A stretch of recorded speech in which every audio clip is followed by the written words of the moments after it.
Hello students, आज के इस वीडियो लेक्चर में मैं आप लोगों के साथ है ना सेक्रेटरी प्रैक्टिस का जो एचएससी बोर्ड के लिए पेपर पैटर्न के अकॉर्डिंग एंड जो चैप्टर्स के वेटेज के हिसाब से जो पेपर तैयार होना चाहिए तो वो पेपर मैं आप लोगों के साथ शेयर कर रही हूँ। तो ये पूरा पेपर मैं आपके सामने प्रेजेंट करने से पहले रिक्वेस्ट करूंगी कि अगर अभी तक आपने चैनल को सब्सक्राइब नहीं किया है तो चैनल को सब्सक्राइब कीजिए एंड चैनल लिंक अपने फ्रेंड्स के साथ शेयर करना नहीं भूलना है। वीडियो को लाइक एंड शेयर तो करना है। यहाँ पर अभी देखिए जो पेपर है वो आपका टोटल 80 मार्क्स का पेपर होगा। 20 मार्क्स का तो आपका एबीपीटी टेस्ट होने वाला है, जो एप्लीकेशन बेस्ड टेस्ट होने वाला है, जो कॉलेज में 20 मार्क्स का इंटरनल। तो उसका तो जब बोर्ड की तरफ से जब भी टाइम टेबल आएगा तब आप लोगों को आपके रेस्पेक्टिव कॉलेजेस में बुलाया जाएगा ना, आपका टेस्ट कंडक्ट किया जाएगा। यहाँ पर अभी ये जो पेपर है वो लिखने के लिए आप लोगों को सारे के सारे जो क्वेश्चन है वो कंपल्सरी क्वेश्चन है आप लोगों के लिए।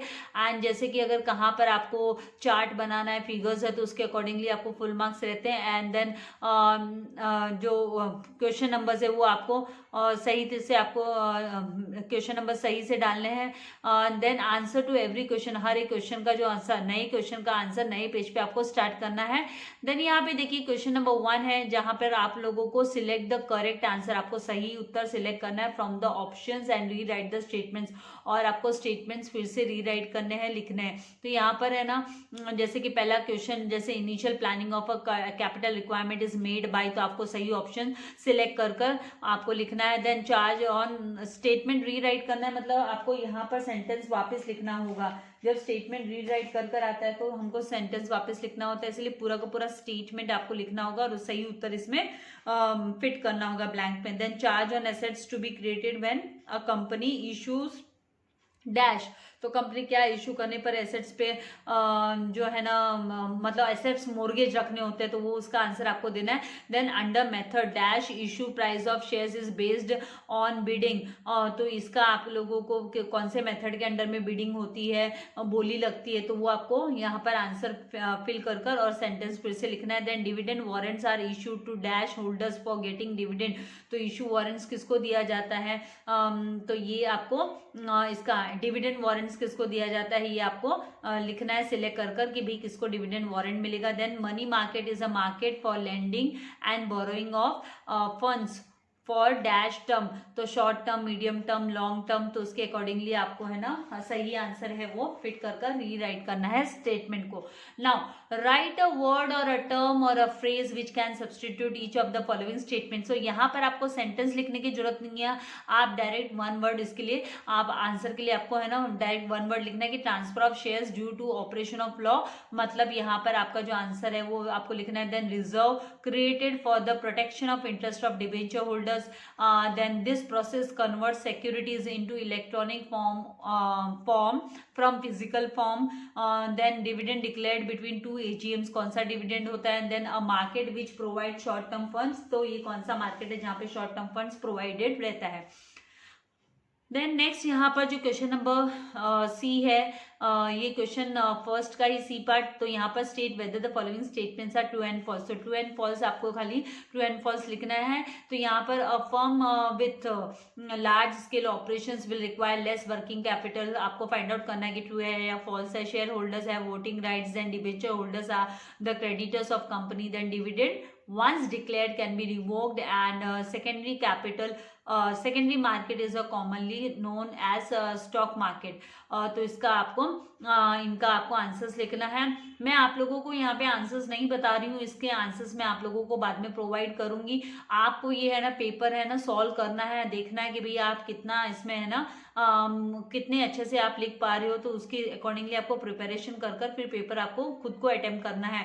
नाउ नेक्स्ट यहाँ पर है ना D, answer in one sentence दिया, जैसे कि in which country can ADR be issued, ADR कहाँ पे इशू किए जा सकते हैं, and to whom can a company issue bonus shares, then which companies can accept deposit from public, and what is interest and what is new issue market. तो इस तरीके से ये जो ऑब्जेक्टिव क्वेश्चन है, आपको यहाँ पर ऑब्जेक्टिव क्वेश्चंस में कोई ऑप्शन नहीं है। जो 20 मार्क्स का आप लोगों को ऑब्जेक्टिव्स है वो आप लोगों को यहाँ पर कोई ऑप्शन नहीं रहने वाला है। उसके बाद में जो क्वेश्चन नंबर 2 है, वहां पर जैसे कि explain the following terms and concept दिया हुआ है, आपको टर्म्स एंड कॉन्सेप्ट एक्सप्लेन करने हैं। तो यहाँ पर रिडम्पशन ऑफ डिबेंचर्स टर्म को आप एक्सप्लेन कीजिए। तो यहाँ पर एनी 4, यहाँ पे टोटल आपको 6 दिए हुए हैं, उसमें से आपको एनी 4 करने हैं। कोई भी 4 टर्म को आपको क्या करना है, एक्सप्लेन करना है।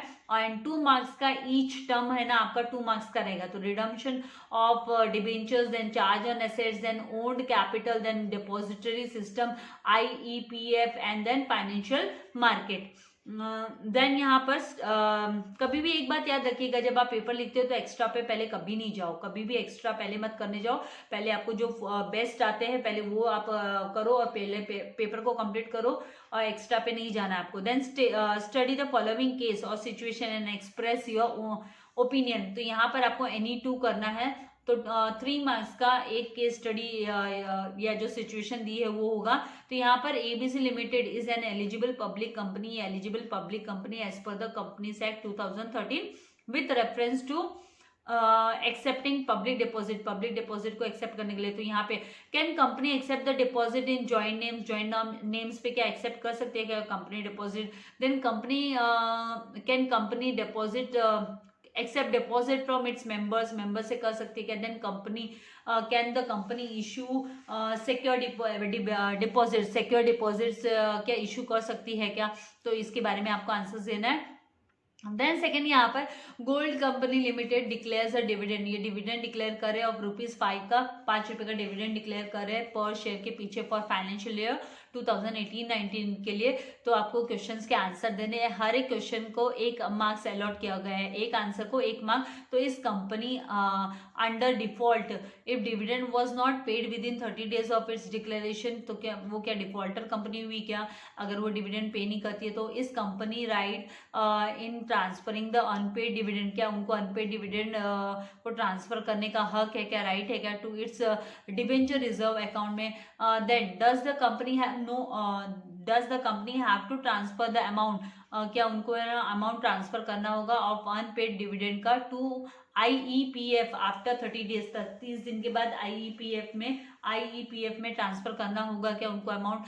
देन थर्ड यहाँ पर है, आपको ये 3 दिए रहेंगे, 3 में से आपको खाली 2 ही करना है। तो थर्ड में बोला कि the management of Maharashtra state road transport corporation, Maharashtra state transport corporation का उनको है ना वांट्स टू डिटरमाइन, उनको डिटरमाइन करना, they wants to determine the size of working capital को डिसाइड करना चाहते हैं।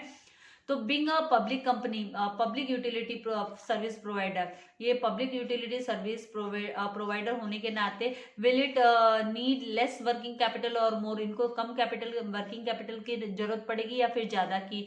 Then being a public utility service provider will it need more fix capital, क्या इनको ज्यादा फिक्स कैपिटल की रिक्वायरमेंट होगी। Then give 1 example of public utility service, आपको एक एग्जाम्पल देना है पब्लिक यूटिलिटी सर्विस का that you can come across on day to day basis पर। तो इस तरीके से आपको है ना इनके आंसर्स लिखने होंगे। केस स्टडी है ना जो आएगा, सिचुएशन आएगा, आपको कॉन्सेप्ट्स अगर क्लियर है तो ये जरा भी डिफिकल्ट नहीं, इजीली आप फुल मार्क्स इसमें ग्रैब कर सकते हो। नाउ यहाँ पर जो है क्वेश्चन नंबर 4 है जिसमें डिस्टिंग्विश बिटवीन, आपको डिस्टिंग्विश बिटवीन पूछे गए हैं जिसमें कि आपको एनी 3 डिस्टिंग्विश के आंसर्स देने हैं जो कि 12 मार्क्स के हैं। तो 4 मार्क का आपका जो एक है डिस्टिंग्विश है वो आपका 4 मार्क का डिस्टिंग्विश है। तो 4 पॉइंट्स आपको लिखने हैं। तो यहाँ पे initial public offer and further public offer, then money market and capital market, then dematerialization and rematerialization versus, then final dividend versus interim dividend. तो एनी 3 आपको यहाँ पर डिस्टिंग्विश बिटवीन के आंसर्स देने हैं। नाउ हम मूव करेंगे क्वेश्चन नंबर 5 पर। तो क्वेश्चन नंबर 5 में जैसे आप लोगों से बोला गया है कि आंसर इन ब्रीफ, आपको है ना आंसर इन ब्रीफ शॉर्ट में आंसर्स देने हैं। तो है ना 4 मार्क का एनी 2 करना है और 4 मार्क का 1 हुआ आपका आंसर। तो स्टेट एनी 4, आपको 4 प्रोविजंस ऑफ कंपनीज एक्ट 2013 के फॉर इश्यू ऑफ डिबेंचर्स को इश्यू करने के लिए कौन से प्रोविजंस है वो बताने हैं। Then state any 4 features of bonds के 4 फीचर्स बताने हैं। या फिर आप है ना एक्सप्लेन एनी 4 एडवांटेजेस, क्या फायदे हैं, एडवांटेजेस क्या है डिपॉजिटरी सिस्टम के, इन्वेस्टर को इसके क्या फायदे हैं, तो इसके बारे में आप लोगों को लिखना है। तो एनी 2 आपको यहाँ पर आंसर्स देने होंगे। डिफिकल्ट नहीं है, लेकिन आपको प्रैक्टिस करके स्पेसिमेन पेपर को सॉल्व करोगे तो आपको काफ़ी हेल्प हो जाएगी। इंपॉर्टेंट क्वेश्चंस है, कई क्वेश्चंस तो इसमें है ना रिपीटेडली बोर्ड में पूछे गए क्वेश्चंस भी है। तो यहाँ पर ये जो पेपर है आप लोगों के लिए, स्पेसिमेन पेपर मैं आप लोगों को प्रोवाइड कर रही हूँ, वो इम्पॉर्टेंट है आप लोगों के लिए। आपको रिवाइज करना है, प्रैक्टिस करना है। देन नेक्स्ट आपका जो क्वेश्चन नंबर 6 आता है वो आता है जस्टिफिकेशन को लेकर के। जस्टिफाई द फॉलोइंग स्टेटमेंट्स, आपको है ना नीचे दिए हुए स्टेटमेंट्स को है ना जस्टिफाई करना है। तो सबसे पहला स्टेटमेंट है कि ESOS is offered by a company to its permanent employees then directors and officers. तो आपको ये जस्टिफाई करना है कि भाई ये जो है ये किसको ऑफर किए जाते हैं, तो इसके बारे में आपको लिखना है। Then there are certain circumstances when a secretary has to correspond with depositors. या कुछ ऐसे सर्कमस्टेंसेस होते हैं, सिचुएशंस होते हैं जब सेक्रेटरी को है ना मतलब है ना राइटिंग में डिपॉजिटर्स के साथ है ना डील करना होता है, करस्पॉन्ड करना पड़ता है, मतलब कम्युनिकेट करना पड़ता है। तो इसको जस्टिफाई करना है आपको। तो इस then all companies can not accept deposit from public, सारे के सारे कंपनी एक्सेप्ट नहीं कर सकते क्या डिपॉजिट पब्लिक से, जस्टिफाई करना है। देन स्टॉक एक्सचेंज, जो stock exchanges work for the growth of Indian company, Indian company की ग्रोथ के लिए स्टॉक एक्सचेंजेस क्या काम कर रहे हैं क्या, तो इसके बारे में आपको लिखना है, जस्टिफाई करना है। तो आपको यहाँ पर एनी 2 आपको 4 दिए हैं, उसमें से आपको 2 ही करने हैं। मतलब आपके पास काफी अच्छा खासा आपको ऑप्शंस दिया गया है। तो आपको जो बेस्ट आता है वो बेस्ट 2 के जस्टिफिकेशन आप लिखिएगा, क्योंकि ये इतने डिफिकल्ट नहीं है, लेकिन कॉन्सेप्ट क्लियर है तो आप आराम से इनको लिख सकते हो, अच्छे से लिख सकते हो। नाउ नेक्स्ट जो है क्वेश्चन नंबर 7 है कि अटेम्प्ट द फॉलोइंग, आपको अटेम्प्ट करना है एनी 2। मतलब आपको है ना 10 मार्क का है ये क्वेश्चन, एनी 2 पूछा है, मतलब 5 मार्क का एक होगा आपका। तो यहाँ पर है ना ये लेटर राइटिंग को लेकर है। तो आपके जो चैप्टर्स है drafting, letter correspond with depositors, correspond with this debenture holders and correspond with इसके साथ शेयर होल्डर्स, तो उसी को लेकर ये जो क्वेश्चन है आप लोगों को 10 मार्क का ये क्वेश्चन नंबर 7, जिसमें आपको है ना लेटर ड्राफ्ट करना आना चाहिए, उसकी प्रैक्टिस होनी चाहिए। तो यहाँ पर write a letter to share holders, share holders को लेटर लिखो regarding issue of share certificate की, शेयर सर्टिफिकेट की इशू को लेकर। Then draft a letter of allotment of debenture holder, allotment के लिए डिबेंचर होल्डर्स को आप है ना डिबेंचर्स अलॉट करें तो उसके बारे में लेटर लिखना। And then draft a letter to depositor regarding renewal of his deposit, उनकी डिपॉजिट एक्सेप्टेंस ऑफ डिपॉजिट के रिन्यूअल को लेकर लेटर जब सेक्रेटरी लिखेगा तो वो लेटर आप लोगों को लिखना है। देन नेक्स्ट यहाँ पर question number 8, answer the following question, जो नीचे दिए हुए क्वेश्चन है उनके आंसर्स देने हैं आपको। तो explain any 8 terms and condition, 8 terms and conditions आपको एक्सप्लेन करने हैं for the acceptance of deposit, deposit को एक्सेप्ट करने के लिए जो टर्म्स एंड कंडीशंस दिए हैं, ओनली 8 है ना, एनी 8 टर्म्स आपको एक्सप्लेन करने हैं। तो ईच टर्म एंड कंडीशन का, करेक्ट टर्म एंड कंडीशन का 1 मार्क होगा। And then what is an equity share, equity share क्या है, एंड एक्सप्लेन इट्स फीचर्स, और उसके फीचर्स एक्सप्लेन करने हैं। तो आई होप ये जो है स्पेसिमेन क्वेश्चन पेपर आप लोग जरूर सॉल्व करेंगे एंड आप लोगों को कोई डिफिकल्टी नहीं आने वाली है, क्योंकि ये जो चैप्टर्स की एक्सरसाइज तो ऑलरेडी मैं आप लोगों के लिए अपलोड कर चुकी हूँ। ओनली आपको क्या करना है, अभी आपकी तरफ से प्रैक्टिस करनी है एंड मोर एफर्ट्स डालना है। डिफिकल्ट नहीं है, सब्जेक्ट बहुत ईजी सब्जेक्ट है, इंटरेस्टिंग सब्जेक्ट है।